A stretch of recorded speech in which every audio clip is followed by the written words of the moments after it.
வணக்கம்.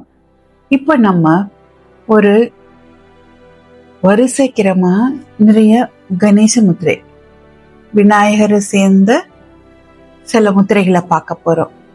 எனிமைகளை அழிக்கிறதுக்கு, விரோதிகளை நிர்மூலமாக்க, தடைகளை தகர்த்தெறிய, பயங்களை போக்க ஒவ்வொரு இதுக்கும் ஒரு முத்திரை இருக்கு. முதல் முத்திரை தந்தம் யானை தந்த முத்திரை எப்படி பண்றதுன்னு பார்க்கலாம்.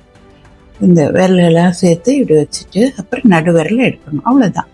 இந்த முத்திரையை கால் மேல தொட மேல வச்சுக்கணும். இத பண்ணிட்டு ஓம் வக்கரதுண்டாய நமக 5 நிமிஷம் செய்யலாம். செய்யும்போது ஓம் வக்கரதுண்டாய நமக. இந்த முத்திரை தந்தம் யானை தந்தம் தானே, தந்தம் ஒரு பல்லு தானே.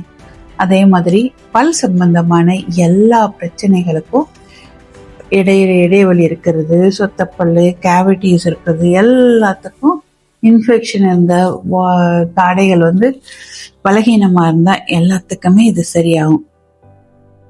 இது சில பேருக்கு ரொம்ப கனவுலாம் தூக்கம் கஷ்டமா இருக்கும், அவங்களுக்கும் இது உதவும். ஓகே,